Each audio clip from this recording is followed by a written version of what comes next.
30 years ago in Beijing, he pledged to build a future where women and girls enjoy full equality and empowerment. Today, as we commemorate this milestone, we must recommit not just in words, but through bold and measurable action. For Pakistan, gender equality is anchored in the vision of our founding father, Quaid-e-Azam Muhammad Ali Jinnah, who declared, "No nation can rise to the height of glory unless your women are side by side with you." Guided by this conviction, Pakistan has made significant progress. Women continue to hold leadership positions in politics, judiciary, bureaucracy, law enforcement, and armed forces. Pakistan was proud to elect first female Prime Minister, late Benazir Bhutto in the Muslim world, and more recently, first women Chief Minister of Punjab, Ms. مریم نواز شریف.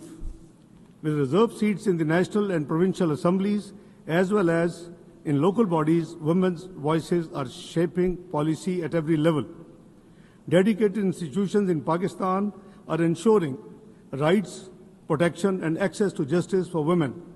We have also enacted progressive legislation to protect women from violence, workplace harassment, and discrimination. We are also acting at the grassroots level.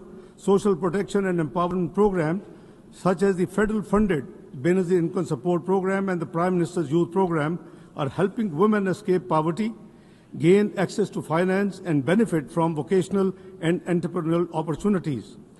Yet we know that progress is uneven both globally and nationally. What is needed now is for us to collectively scale up financing for gender equality through national budgets, international cooperation, and innovative partnerships, because commitments without resources remain unfulfilled promises.